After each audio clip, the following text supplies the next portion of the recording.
Bonjour à tous. Aujourd'hui, une vidéo pour mesurer sur l'année 2021 l'efficacité des politiques vaccinales, notamment de la France et de l'ensemble des pays du monde, pour se faire une opinion sur le rapport entre vaccination et nombre de décès par million d'habitants dans le monde. C'est parti. Les données sont issues de Our World in Data, qui est une base de données extraordinaire qui met à jour une quarantaine de critères sur 180 pays dans le monde de façon quotidienne. Donc là, je viens de la mettre à jour. On a des données jusqu'à hier. Ici, il s'agit effectivement de comprendre dans quelle mesure la politique vaccinale a été efficace dans les différents pays et les différents continents.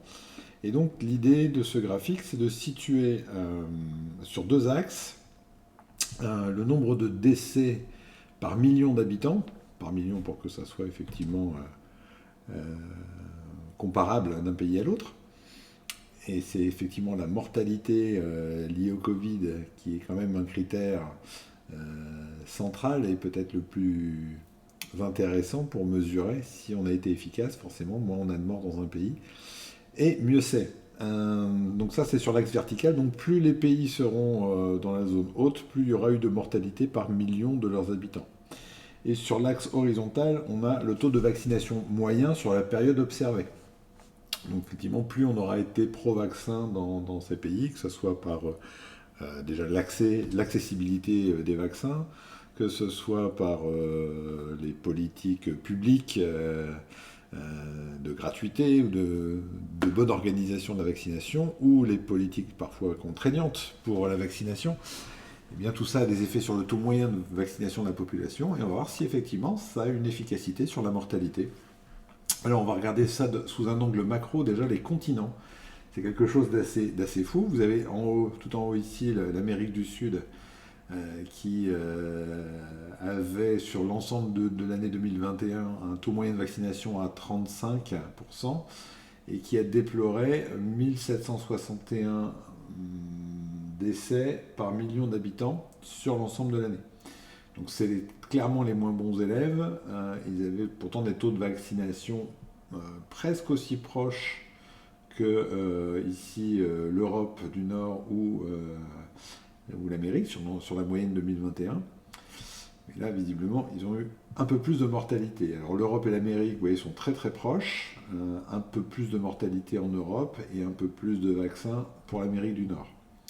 Ici, tout en bas, nous avons des gens un peu moins vaccinés, c'est l'Asie et l'Océanie, avec un nombre de morts qui est vraiment beaucoup beaucoup plus bas. Et puis l'Afrique qui semble toujours pas touchée par le Covid, pas de vaccinés, pas de cas, pas de morts, enfin en quantité vraiment très très faible quand on compare aux autres pays. Un autre angle de vue que le continent, c'est chacun des pays est classé selon qu'il est plutôt en high income, low income ou middle income. Et donc bah, forcément, nous, la France, c'est plutôt les pays à revenus. Et donc là, c'est quand même assez bluffant sur l'année 2021. Les pays à low income, dans lesquels on va retrouver les pays africains, mais pas que, ont très très peu de vaccination, très très peu de décès. Les pays à high income, la France, les États-Unis, le Japon, enfin, la plupart des pays de l'OCDE, on va dire, sont très vaccinés avec une forte mortalité. Et puis on va trouver les milieux revenus partie haute et les milieux revenus partie basse. Et ça semble tous s'organiser comme ça. Alors c'est quand même assez sidérant de dire que finalement les pays riches, les plus vaccinés, sont aussi ceux pour lesquels la mortalité a été la plus forte. Si on regarde l'Amérique du Sud en particulier, qui avait eu plutôt les moins bons résultats, vous voyez qu'il y a différentes réalités également. On va voir Brésil-Argentine qui sont ici assez proches, avec des mortalités plutôt hautes et des vaccinations plutôt hautes relativement par rapport aux autres pays de l'Amérique du Sud. Le Chili très en avance sur la vaccination avec un peu moins de décès que Argentine et Brésil. La Colombie, moins vaccinée mais des résultats identiques. Le Pérou, qui a quand même été, ça c'est un peu une énigme, le Pérou, très en haut, donc beaucoup de mortalité, une vaccination plutôt moyenne par rapport au continent. Et là, effectivement, entre 3200 morts par million d'habitants au Pérou et ici tout en bas, le Venezuela à 149 par million d'habitants, voilà. Alors c'est vrai que la taille du rond, je ne vous l'ai pas dit, mais la taille du rond, c'est le nombre de morts en valeur absolue. Donc plus effectivement il y a eu de morts, en général plus le pays est grand, plus le rond est gros. Mais c'est surtout leur position verticale qui mesure la réalité du nombre de décès. Donc le Venezuela, encore un cas particulier, c'est vrai que très peu de vaccinés, très peu de cas, meilleur élève en mortalité sur l'Amérique du Sud. Intéressant. Si on regarde l'Amérique du Nord, que le gros rond vert, les Américains, effectivement beaucoup de décès, gros pays, grosse population, pas la plus vaccinée, mais presque la plus vaccinée de l'hémisphère nord et de l'Amérique. Il y a Cuba qui est encore plus que, et le Canada. Vous voyez la réalité entre les Américains et les Canadiens, alors que ça se touche, quoi. Ils ont quand même, je sais pas, 4000 km de frontières communes. C'est quand même assez intéressant aussi, quoi. Les Canadiens qui ont 380 morts par million, pour les Américains 1427. Enfin, on est sur une échelle de 1,4 pour des taux de vaccination assez proches. C'est quand même épatant. Alors j'ai mis aussi la Nouvelle-Zélande et l'Australie, parce que je n'allais pas faire un graphique avec deux dans cet hémisphère-là. Donc vous voyez des gens. Ici, on a quand même des excellents résultats en termes de mortalité sur 2021, avec des taux de vaccination plutôt plus faibles que les Américains et les Canadiens. Voilà. Alors, passons à l'Europe. L'Europe. Particulier, l'Europe aussi. On a tout en haut ici, plutôt des pays de l'Europe de l'Est, Bulgarie, Roumanie, Tchéquie, Slovaquie, Hongrie et l'Ukraine. La Russie, la Pologne, vous voyez, tout ça c'est quand même plutôt le bloc Europe de l'Est, c'est les moins bons résultats en termes de décès, avec une vaccination qui est plutôt à la traîne par rapport à ce bloc Europe de l'Ouest sur l'ensemble de l'année. On va retrouver le rond bleu ici, celui qui va vous intéresser le plus, c'est la France quand même.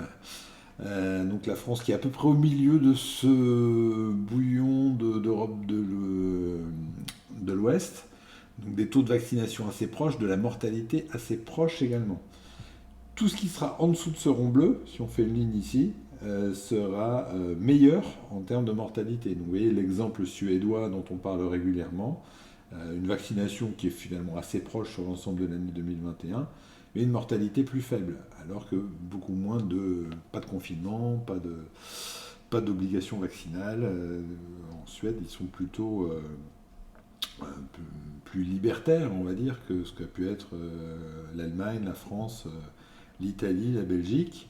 Mais néanmoins, ils ont de moins bons résultats que leurs cousins norvégiens, finlandais et le Danemark, qui sont effectivement les meilleurs élèves. On a ici la Suisse un peu en retrait sur la vaccination, mais avec des bons résultats en mortalité. Voilà.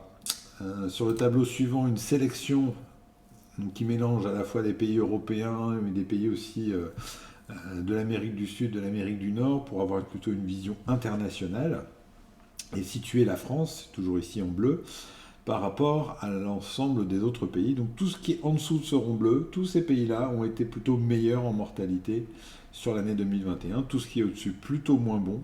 Et c'est très comparable puisqu'on est toujours par million d'habitants et que l'Allemagne était plutôt moins bonne sur l'année 2021, l'Espagne plutôt meilleure.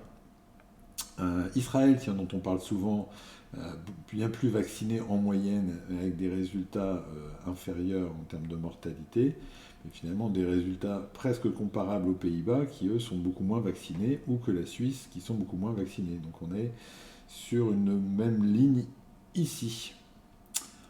Voilà. Et si on se concentre, on peut effectivement déterminer les périodes. Si on se concentre sur cette même sélection, mais sur le deuxième semestre, donc après, à partir du 1er juillet 2021, on a ici, on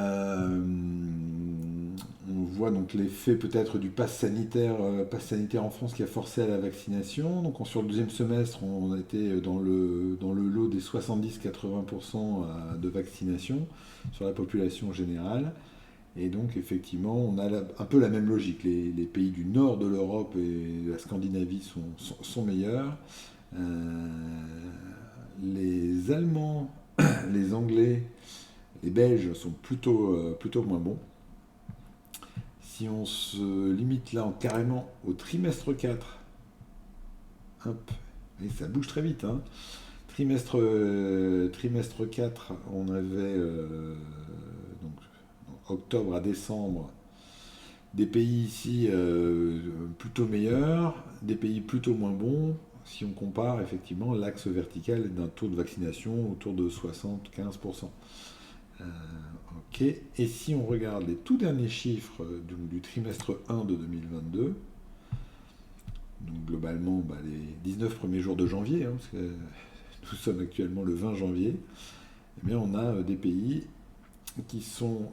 là c'est un peu plus inquiétant parce qu'on a l'Italie qui est moins bonne en mortalité, les Anglais qui sont un peu moins bons en mortalité, par contre tout le reste ici, tout le reste de la sélection a été meilleur sur les 20 premiers jours de janvier si on compare la mortalité. Et là, c'est effectivement, on n'a pas des très très bons résultats en ce début d'année. Voilà, je vous laisse vous faire votre opinion sur ces différentes réalités. Mais au moins, ça avait l'intérêt de comparer les pays et leur taux de vaccination sur la mortalité au travers de 2021 et du début 2022. Bonne journée à tous! Et à bientôt peut-être.